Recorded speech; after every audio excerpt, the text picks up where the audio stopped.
नमस्कार, स्वागत है आप सभी का डीडी न्यूज के इस खास बुलेटिन एक्सप्रेस 100 में, जहां हम आपके लिए लेकर आते हैं राजनीति, मनोरंजन, देश, दुनिया, खेल और व्यापार जगत की सभी बड़ी खबरों को एक्सप्रेस यानी कि फटाफट अंदाज में।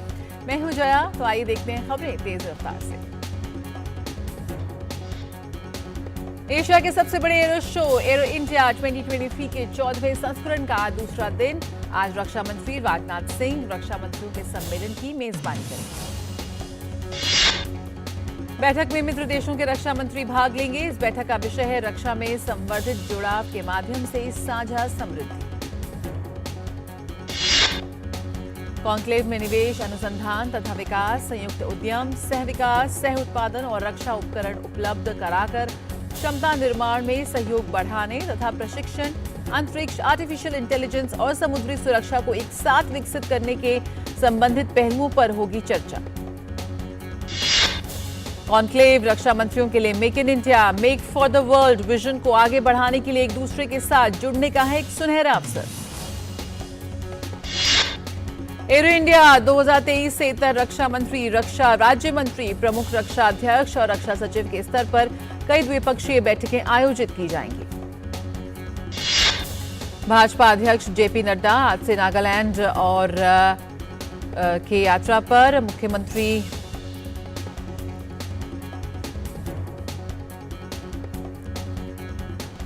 भाजपा अध्यक्ष आज भाजपा और एनडीपी की संयुक्त रैली में भी लेंगे भाग।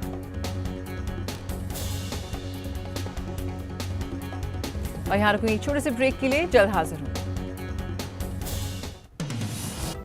हाय मॉम, फिर से शॉपिंग? बाबूजी, आपने इसे बिगाड़ के रखा। लिमिट में करो तो कुछ बुरा नहीं होता है। बिना लिमिट शॉपिंग करेगी आपके कार्ड पे ऐड ऑन जो है। मैंने तो कार्ड पे लिमिट सेट कर दिया।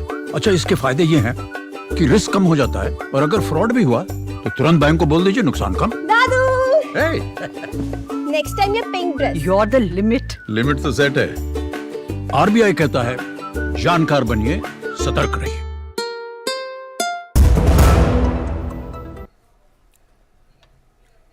और खबरों के सिलसिले को आगे बढ़ाते हैं एक्सप्रेस 100 में। इस रैली में नागालैंड के मुख्यमंत्री नेफ्यू रियो, उप मुख्यमंत्री वाई पैटर्न और प्रदेश भाजपा अध्यक्ष तेमजेन इमरा अलोंग मौजूद रहेंगे। इसके साथ ही भाजपा अध्यक्ष जेपी नड्डा आज नागालैंड के लिए पार्टी का संकल्प पत्र जारी करेंगे। संकल्प पत्र में भाजपा राज्य के मतदाताओं के सामने अपने चुनावी मुद्दे रखेगी। राज्य में 27 फरवरी को मतदान होगा।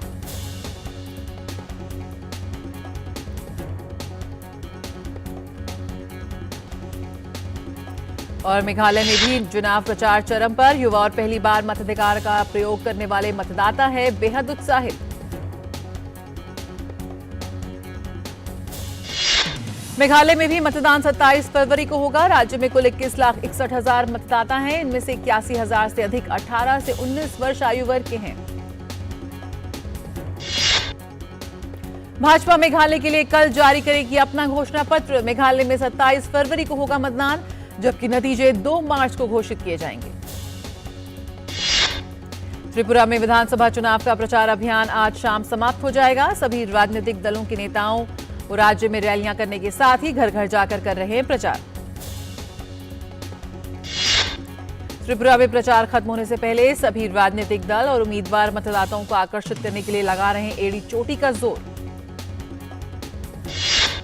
त्रिपुरा में मुख्य मुकाबला भारतीय जनता पार्टी, कांग्रेस, तृणमूल कांग्रेस और वाम मोर्चा के बीच है। इसके साथ ही तमाम निर्दलीय प्रत्याशी भी कई सीटों पर मुकाबला बना रहे हैं दिलचस्प। त्रिपुरा में सभी 60 विधानसभा सीटों पर 16 फरवरी को होगा मतदान। वहीं आगामी 2 मार्च को मतों की गिनती की जाएगी।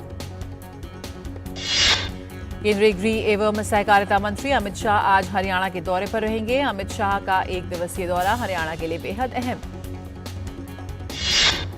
गृह मंत्री आज करनाल में मधुबन पुलिस अकादमी में आयोजित कार्यक्रम में हरियाणा पुलिस को प्रेसिडेंट कलर प्रदान करेंगे। केंद्रीय गृह मंत्री हरियाणा पुलिस की कॉफी टेबल बुक का भी विमोचन करेंगे। इस कार्यक्रम में हरियाणा के मुख्यमंत्री मनोहर लाल, उप मुख्यमंत्री दुष्यंत चौटाला सहित अन्य कैबिनेट मंत्री व गणमान्य लोग उपस्थित होंगे। गृह मंत्री अकादमी के बछेर स्टेडियम में आयोजित होने वाली परेड की सलामी भी लेंगे। राष्ट्रपति कलर पुरस्कार देश की सेवा करने और कानून व्यवस्था बनाए रखने में हरियाणा पुलिस की कड़ी मेहनत और समर्पण का भी एक प्रमाण है। अमित शाह राष्ट्रीय सहकारिता नीति का क्रियान्वयन करने के लिए हरियाणा सहकारिता विभाग की विभिन्न परियोजनाओं का भी करेंगे शुभारंभ। अमित शाह हरियाणा सहकारी निर्यात प्रतिष्ठान का उद्घाटन करेंगे। इसके अलावा सांझी डेयरी स्कीम का उद्घाटन, पानीपत सहकारी चीनी मिल, डाहर में एथेनॉल प्लांट तथा जिला रेवाड़ी के गांव बिदावास में सहकारी दुग्ध प्लांट का शिलान्यास भी करेंगे। केंद्रीय स्वास्थ्य मंत्रालय द्वारा आज देश के 1,56,000 Ayushman Bharat health and wellness centres में स्वास्थ्य मेलों का होगा आयोजन। इन स्वास्थ्य मेलों के तहत योग, टेली परामर्श, निक्षय पोषण अभियान, गैर संक्रमणकारी रोगों की जांच और दवा वितरण, स्किल सेल रोग की जांच जैसी गतिविधियां आयोजित की जा रही हैं। ये कार्यक्रम स्वस्थ जीवन से संबंधित जागरूकता को बढ़ाने के लिए पिछले वर्ष उद्घाटित स्वस्थ मन, स्वस्थ घर के लिए जारी अभियान के हिस्से के रूप में आयोजित किया जा रहा है। इसके साथ ही शारीरिक और मानसिक स्वास्थ्य से संबंधित जागरूकता को बढ़ाने और अच्छे स्वास्थ्य के लिए सभी Ayushman Bharat health and wellness centres पर साइक्लोथॉन और साइकिल रैली का भी आयोजन किया गया है। स्वस्थ मन स्वस्थ घर नवंबर 2022 से अक्टूबर 2023 तक 1 वर्ष चलने वाला एक अभियान है। यह अभियान आजादी का अमृत महोत्सव मनाने के लिए स्वस्थ तथा आरोग्य के विषय को बढ़ावा देगा। केंद्रीय स्वास्थ्य मंत्री डॉक्टर मनसुख मांडविया ने कहा कि साइकिलिंग शरीर को स्वस्थ और सक्रिय रखने के श्रेष्ठ उपायों में से एक है। यह अभियान नई राष्ट्रीय स्वास्थ्य नीति 2017 के अनुरूप है। ये नीति देश में निवारक और प्रोत्साहक स्वास्थ्य सेवा व्यवस्था पर ध्यान केंद्रित करती है। इंदौर में कृषि कार्य समूह की बैठक का औपचारिक उद्घाटन आज केंद्रीय कृषि मंत्री नरेंद्र सिंह तोमर के वीडियो संदेश के साथ होगा उद्घाटन। इस मौके पर केंद्रीय उड्डयन मंत्री ज्योतिरादित्य सिंधिया मौजूद रहेंगे। बैठक का दूसरा दिन है। आज ही G20 देशों के प्रतिनिधियों को विश्व प्रसिद्ध पर्यटन स्थल मांडू ले जाया जाएगा। इस दौरान प्रतिनिधि मांडू किले का भ्रमण करने के अलावा लाइट एंड साउंड शो और सांस्कृतिक कार्यक्रमों के माध्यम से निमाड़ मालवा के इतिहास और संस्कृति से भी परिचित होंगे। इंदौर में आयोजित हो रही G20 की प्रथम कृषि प्रतिनिधि बैठक के पहले दिन विदेशों से आए प्रतिनिधियों ने हेरिटेज वॉक किया। इस अवसर पर उन्होंने इंदौर के ऐतिहासिक होलकर स्टेट की छात्रियों के साथ ही रजवाड़ा पैलेस का अवलोकन किया। हेरिटेज वॉक की शुरुआत बोलिया सरकार स्मारक छन्नी से शुरू होकर कृष्णपुरा छन्नी से गुजरते हुए रजवाड़ा पहुंचा। प्रतिनिधियों ने स्थानीय व्यंजन के साथ ही सांस्कृतिक झलकियों का आनंद लिया। लखनऊ में G20 के डिजिटल इकोनॉमी कार्य समूह की बैठक का आज दूसरा दिन, लेकिन मुख्य कार्यक्रम की होगी आज शुरुआत। पहले दिन बैठक में कल एक सुरक्षित वैश्विक डिजिटल अर्थव्यवस्था के निर्माण के रास्ते में आने वाली चुनौतियों पर चर्चा हुई। बैठक में साइबर सुरक्षा चर्चा का एक अन्य महत्वपूर्ण विषय रखा गया है। डिजिटल इकोनॉमी वर्किंग ग्रुप की बैठक में भारत की ओर से कोविड महामारी के दौरान विकसित किए गए डिजिटल पब्लिक इंफ्रास्ट्रक्चर जैसे UPI, UIDAI, दीक्षा, कोविन, ई-संजीवनी और अन्य ऐप पर चर्चा की जा रही है। प्रधानमंत्री नरेंद्र मोदी आगामी 16 फरवरी को नई दिल्ली के ध्यानचंद नेशनल स्टेडियम में राष्ट्रीय आदि महोत्सव का करेंगे उद्घाटन। केंद्रीय जनजातीय कार्य मंत्री अर्जुन मुंडा ने बताया कि इस महोत्सव में 28 राज्यों, केंद्र शासित प्रदेशों के 1000 जनजातीय कारीगर और कलाकार लेंगे हिस्सा। विदेश सचिव विनय मोहन क्वात्रा आज अपना 2 दिवसीय नेपाल का दौरा पूरा कर बांग्लादेश की राजधानी ढाका पहुंचेंगे। भारत और बांग्लादेश के बीच कल विदेश सचिव स्तरीय बैठक होगी। विदेश सचिव की यात्री में आपसी हितों की मुद्दों के अलावा दोनों देशों के बीच चल रहे सहयोग की समीक्षा की जाएगी। विदेश सचिव के बांग्लादेश की प्रधानमंत्री शेख हसीना से मिलने की भी संभावना है। दिल्ली जल बोर्ड के पानी के बिल में 20 करोड़ से अधिक का घोटाला सामने आया है। भ्रष्टाचार निरोधक शाखा ने बिल वसूलने वाली 2 कंपनियों फ्रेश पे IT सॉल्यूशंस और RM ई-पेमेंट्स के मालिक और निदेशक समेत 3 को किया गिरफ्तार। दिल्ली जल बोर्ड के अधिकारियों की मिलीभगत से घोटाला किया गया है। ACB चीफ मथुर वर्मा के मुताबिक गिरफ्तार किए गए आरोपियों के नाम राजेंद्र नायर, गोपी कुमार केडिया और डॉक्टर अभिलाष वासुकुट्टन पिल्लई है। महाराष्ट्र सरकार ने राज्य को $1 ट्रिलियन की अर्थव्यवस्था बनाने के लिए आर्थिक सलाहकार परिषद का गठन किया है। टाटा समूह के अध्यक्ष एन चंद्रशेखरन को आर्थिक सलाहकार परिषद के अध्यक्ष के रूप में नियुक्त किया गया है। उप मुख्यमंत्री तथा वित्त मंत्री देवेंद्र फडणवीस ने कहा कि प्रदेश के विभिन्न क्षेत्रों के विकास के लिए राज्य आर्थिक सलाहकार परिषद लंबे अवधि का रोड मैप तैयार करेगा। परिषद ही रोड मैप को लागू करने की रणनीति बनाएगी, जिसको राज्य सरकार लागू करेगी। देवेंद्र फडणवीस ने कहा कि प्रधानमंत्री नरेंद्र मोदी भारत की अर्थव्यवस्था को $5 ट्रिलियन का बनाना चाहते हैं। इस लक्ष्य को पूरा करने के लिए महाराष्ट्र की अर्थव्यवस्था $1 ट्रिलियन बनाना होगा। महाराष्ट्र के मुख्यमंत्री एकनाथ शिंदे ने कहा कि राज्य को $1 ट्रिलियन की अर्थव्यवस्था बनाने के लिए ये महाराष्ट्र का दीर्घकालिक रोड मैप है। परिषद के माध्यम से महाराष्ट्र के समग्र विकास के लिए सभी क्षेत्रों में काम करने वाले उद्योगों के साथ काम करेगा। खुदरा महंगाई जनवरी महीने में बढ़कर 3 महीने के उच्चतम स्तर पर पहुंच गई है।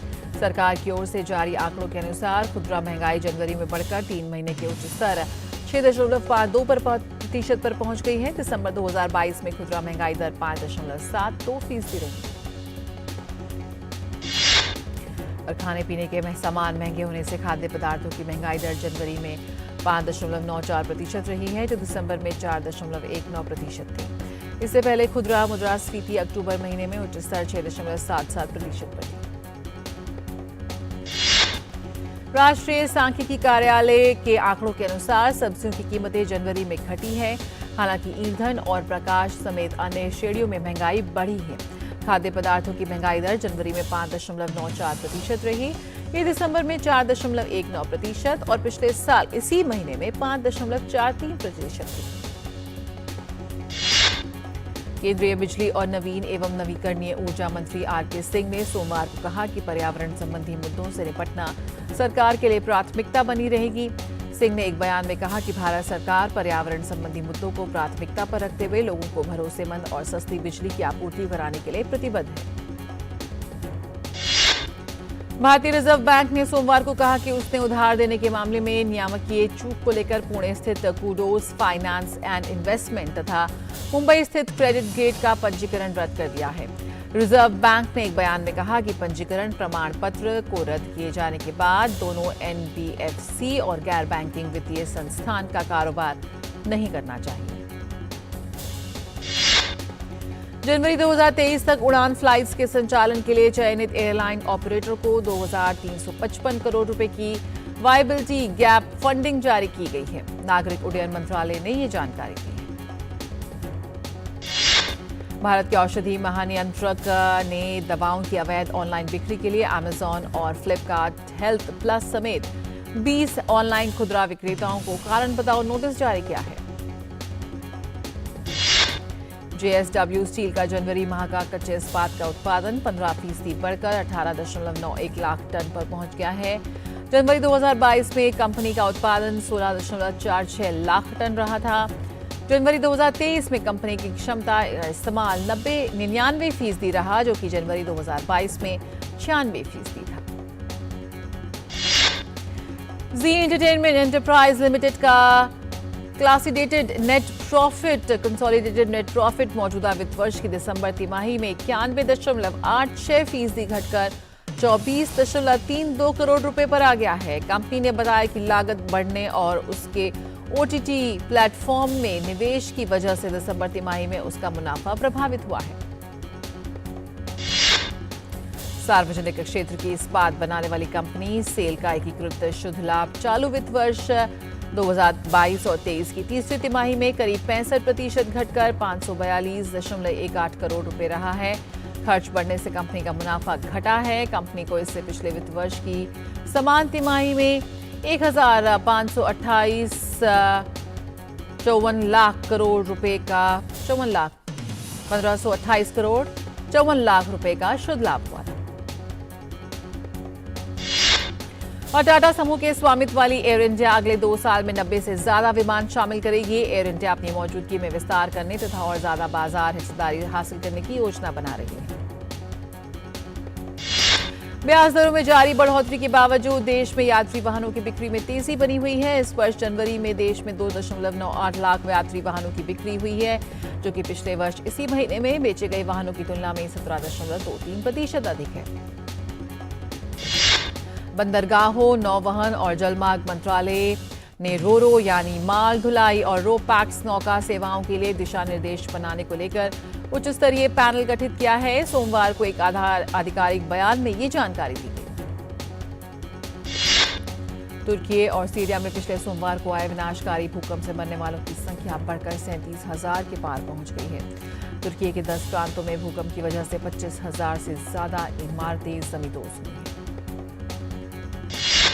तुर्की में मलबे में दबी जिंदगियों की तलाश लगातार जारी है। इस बीच हाटे प्रांत में इस विनाशकारी घटना के 182 घंटों के बाद 13 साल के एक बच्चे को मलबे से निकाला गया। तुर्की में शक्तिशाली भूकंप से हुई तबाही से निपटने के लिए जद्दोजहद चल रही है। इस बीच गाजियान्टेप में पटरी से उतरी एक ट्रेन को भारी मशीनों की मदद से उठाकर फिर से पटरी पर रखा गया। भूकंप के दौरान रेल की पटरियों को भी भारी नुकसान पहुंचा गया है। तुर्की के अंताकिया शहर के केंद्रीय जिले में व्यापारी भूकंप के बाद लुटेरों से अपने माल को बचाने के लिए अपनी दुकानों को खाली कर रहे हैं। अंताकिया में स्थानीय निवासी और राहत कर्मियों ने लूटपाट की घटनाओं के मद्देनजर सुरक्षा व्यवस्था को लेकर चिंता जताई है। भूकंप में बेघर हुए कई लोगों को अपनी कारों या तंबुओं में रात गुजारनी पड़ी है। संयुक्त राष्ट्र महासचिव एंटोनियो गुटेरेस ने कहा कि सीरिया के राष्ट्रपति बशर अल असद अगले 3 महीनों के लिए संयुक्त राष्ट्र की मदद को अनुमति देने पर उन्होंने सहमति जताई है। ये मदद विद्रोहियों की कब्जे वाले उत्तर पश्चिम सीरिया में तुर्की से सटी सीमा के रास्ते पहुंचाई जानी है। पूर्व न्यायाधीश मोहम्मद शहाबुद्दीन चुप्पू को बांग्लादेश का नया राष्ट्रपति चुन लिया गया है। वे बांग्लादेश के 22वें राष्ट्रपति होंगे। 74 वर्षीय शहाबुद्दीन चुप्पू निर्विरोध निर्वाचित हुए हैं। वे वर्तमान राष्ट्रपति मोहम्मद अब्दुल हामिद की जगह लेंगे। अमेरिकी कोस्ट गार्ड ने मार गिराए गए चीन के संदिग्ध जासूसी गुब्बारे का मलबा दक्षिण कैरोलिना में समुद्र से निकाल लिया है और वहां अस्थायी रूप से सुरक्षा कड़ी कर दी है। वहीं व्हाइट हाउस ने कहा कि चीन के गुब्बारे को खुफिया जानकारी जुटाने के लिए प्रोग्राम किया गया था। व्हाइट हाउस के राष्ट्रीय सुरक्षा प्रवक्ता जॉन किर्बी ने कहा है कि चीन के हवाई क्षेत्र में अमेरिका का कोई निगरानी विमान नहीं है। गौरतलब है कि अमेरिका बार बार चीन के इस दावे का खंडन कर रहा है कि इस साल की शुरुआत से 10 से ज्यादा बार अमेरिकी जासूसी गुब्बारे बिना अनुमति के उसके हवाई क्षेत्र में उड़ रहे थे। फिनलैंड और स्वीडन को नाटो में शामिल करने के लिए जर्मनी समर्थन जुटा रहा है। इसी कड़ी में जर्मनी की विदेश मंत्री एनालेना बेयरबाख ने फिनलैंड और स्वीडन के लिए तुर्की और हंगरी से समर्थन का आह्वान किया है। पाकिस्तान लगातार आर्थिक संकट की स्थिति से गुजर रहा है, जिससे लोग बेतहाशा बढ़ती महंगाई से परेशान हैं। कराची में दूध की कीमत 190 पाकिस्तानी रुपए प्रति लीटर से बढ़ाकर 210 रुपए प्रति लीटर हो गई है। अमेरिका के न्यूयॉर्क शहर में एक ट्रक ने कई राहगीरों को रौंद दिया है। ब्रुकलिन बोरो में ट्रक चालक ने उसका पीछा कर रही पुलिस से बचने के दौरान वाहन से 8 लोगों को टक्कर मार दी। पुलिस ने चालक को गिरफ्तार किया है। घटना में एक पुलिस अधिकारी सहित 8 लोग घायल हुए। न्यूजीलैंड में उत्तरी द्वीप पर आए चक्रवात गैब्रियल के बाद सरकार ने राष्ट्रीय आपातकाल की घोषणा कर दी है। घोषणा पर हस्ताक्षर करते हुए आपातकालीन प्रबंधन मंत्री किरण मैकआर्नली ने कहा कि वे मौसम की अभूतपूर्व घटना है, जिसका उत्तरी द्वीप के ज्यादातर हिस्सों में व्यापक प्रभाव पड़ रहा है। किरण मैकआर्नली ने कहा कि ये न्यूजीलैंड के लोगों के जीवन के लिए वास्तविक खतरे वाली महत्वपूर्ण आपदा है। भारी बारिश और तेज हवा के कारण 38,000 से अधिक मकानों में बिजली नहीं रही। बाढ़ और जमीन खिसकने से ऑकलैंड के पास की कुछ बस्तियों समेत देश भर में कई बस्तियों का संपर्क कट गया है। न्यूजीलैंड में तीसरी बार आपातकाल लगाया गया है। इसके पहले 2019 में क्राइस्टचर्च आतंकी हमले के समय में और फिर 2020 में कोविड महामारी के कारण देश में आपातकाल लगाया गया था। पुर्तगाल की कैथोलिक चर्च को लेकर एक सनसनीखेज दावा सामने आया है। एक रिपोर्ट में दावा किया गया है कि पिछले 70 वर्षों में पुर्तगाली कैथोलिक चर्च के सदस्यों द्वारा कम से कम 4,815 बच्चों का यौन शोषण किया गया है। जांच आयोग के मुताबिक वास्तविक आंकड़े इससे कहीं अधिक हो सकते हैं। आयोग का नेतृत्व करने वाले बाल मनोचिकित्सक पेड्रो स्ट्रेच ने कहा कि हम उन लोगों को सच्ची श्रद्धांजलि देना चाहते हैं जो अपने बचपन के दौरान दुर्व्यवहार के शिकार हुए थे। यूक्रेनी सैनिक पोलैंड में लेपर्ड 2 टैंकों का प्रशिक्षण ले रहे हैं। यूक्रेनी सशस्त्र बलों के कर्मियों को पोलिश, नॉर्वेजियन और कनाडियाई प्रशिक्षकों द्वारा टैंक प्रशिक्षण दिया जा रहा है। अमेरिकी विदेश विभाग के प्रवक्ता नेड प्राइस ने कहा है कि अमेरिका कंबोडियाई सरकार द्वारा वॉइस ऑफ डेमोक्रेसी के मीडिया लाइसेंस को रद्द करने के फैसले से बेहद चिंतित है और उसने इस फैसले को वापस लेने का आग्रह किया है। मारबर्ग वायरस के प्रकोप से इक्वेटोरियल गिनी में 9 लोगों की मौत हो गई है। स्वास्थ्य मंत्री मितोहा ओडो आयाकाबा ने कहा कि विश्व स्वास्थ्य संगठन और संयुक्त राष्ट्र के परामर्श के बाद लॉकडाउन योजना लागू के साथ ही एंटेम प्रांत और मोगोमो के पड़ोसी जिले में स्वास्थ्य चेतावनी घोषित कर दी गई है। आयाकाबा ने कहा कि एंटेम में क्वारंटीन की वजह से 4,325 लोगों पर असर पड़ रहा है। मंत्री ने कहा कि 9 मौतें 7 जनवरी से 7 फरवरी के बीच हुई हैं। उन्होंने ये भी बताया कि 10 फरवरी को अस्पताल में एक संदिग्ध मौत हुई है, लेकिन उसका परीक्षण किया जाना अभी बाकी है। अमेरिका के मिशिगन में मिशिगन यूनिवर्सिटी कैंपस में गोलीबारी हुई। अभी तक प्राप्त जानकारी के मुताबिक 5 लोगों को गोली लगी है, जिसमें 1 की मौत हो चुकी है। बड़ी संख्या में पुलिस बल और आपातकालीन सेवा टीम घटनास्थल पर पहुंच गए हैं। पुलिस का कहना है कि चश्मदीदों ने कई राउंड फायरिंग होने का दावा किया है।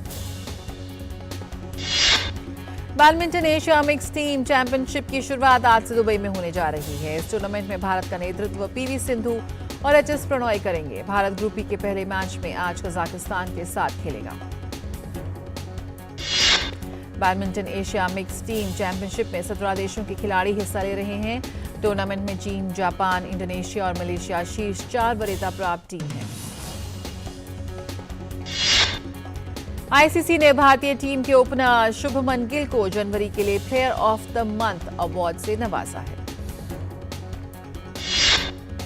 इंग्लैंड की ग्रेस सीक्वेंस को जनवरी 2023 के लिए आईसीसी महिला प्लेयर ऑफ द मंथ चुना गया है। सीक्वेंस आईसीसी महिला player of the month award पाने वाली सबसे कम उम्र की महिला बन गई हैं। पहली बार आयोजित होने वाली महिला प्रीमियर लीग के लिए खिलाड़ियों पर जमकर बोली लगी। नीलामी में भारत की स्टार महिला खिलाड़ी स्मृति मंधाना ऑक्शन में सबसे महंगी बिकी हैं। मंधाना को रॉयल चैलेंजर्स बैंगलोर ने 3 करोड़ 40 लाख में खरीदा। भारतीय टीम की कप्तान हरमनप्रीत कौर को मुंबई ने 1 करोड़ 80 लाख रुपए खरीदा, तो वहीं हरमनप्रीत कौर का बेस प्राइस 50 लाख रुपए था। न्यूजीलैंड की कप्तान सोफी डिवाइन को उनके बेस प्राइस 50 लाख रुपए में रॉयल चैलेंजर्स बैंगलोर ने खरीदा। ऑस्ट्रेलियाई ऑलराउंडर एलिस पेरी को रॉयल चैलेंजर्स बैंगलोर ने 1 करोड़ 70 लाख रुपए में खरीदा। उनका बेस प्राइस 50 लाख था। भारतीय महिला टीम की दीप्ति शर्मा को यूपी वॉरियर्स ने 2 करोड़ 60 लाख में खरीदा। उनका बेस प्राइस 50 लाख था। इंग्लैंड को 2019 विश्व कप जिताने वाले पूर्व कप्तान इयान मॉर्गेन ने क्रिकेट के सभी प्रारूपों से संन्यास लेने की घोषणा की है। मॉर्गेन ने सोशल मीडिया पर बयान जारी करते हुए अपने संन्यास की घोषणा की। अपने बयान में मॉर्गेन ने संन्यास की घोषणा करते हुए लिखा कि काफी सोच विचार के बाद मेरा मानना है कि अब इस खेल से दूर जाने का सही समय है, जिसने बीते वर्षों में इतना कुछ दिया है। चैंपियंस लीग फुटबॉल प्रतियोगिता के राउंड ऑफ 16 में आज एसी मिलान और टॉटनहैम हॉटस्पर आमने सामने होंगे। चैंपियंस लीग के राउंड ऑफ 16 में ही आज दूसरे मुकाबले में पेरिस सेंट जर्मन का सामना बायर्न म्यूनिख के साथ होगा। वैलेंटाइन वीक के मौके पर बॉलीवुड में हिट फिल्मों को दोबारा रिलीज करने का चलन शुरू हो गया है। शाहिद कपूर और करीना कपूर स्टारर जब वी मेट सिनेमाघरों में रिलीज हो गई है। दिग्गज पेंटर ललिता लाजमी का 90 वर्ष की उम्र में दुनिया को कहा अलविदा। फैंस में शोक की लहर। 1932 में जन्मी ललिता लाजमी एक स्वतंत्र चित्रकार थी, जिन्होंने चित्रकला में प्रशिक्षण नहीं लिया था। मार्वल सिनेमैटिक यूनिवर्स अपनी एक और film guardians of the Galaxy volume 3 को भारत में 5 मई 2023 को रिलीज करने जा रही है। इस फिल्म को जेम्स गुन ने निर्देशित किया है। फिल्म अंग्रेजी, हिंदी, तमिल और तेलुगु में रिलीज होगी। रॉकेट बॉय सीजन 2 का टीजर जारी हो गया है। सीरीज में जिम सर्ब प्रख्यात वैज्ञानिक डॉक्टर होमी जे भाभा का किरदार निभा रहे हैं। वहीं इशफाक सिंह डॉक्टर विक्रम साराभाई के रूप में दिखाई देंगे। देश को परमाणु संपन्न बनाने के सफर को रॉकेट बॉय 2 में दिखाया जाएगा। सिद्धार्थ कियारा अपनी शादी का जश्न मना रहे हैं। बीते दिन मुंबई में कपल ने अपने बॉलीवुड दोस्तों के लिए ग्रैंड वेडिंग रिसेप्शन होस्ट किया, जिसमें तमाम सितारे पहुंचे।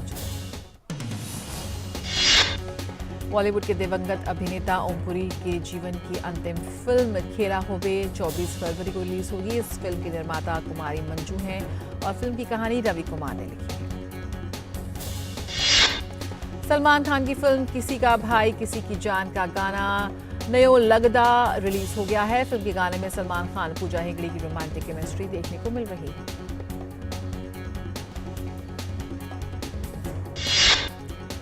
और एक्सप्रेस न्यूज में फिलहाल इतना ही। हमें दीजिए इजाजत। नमस्कार।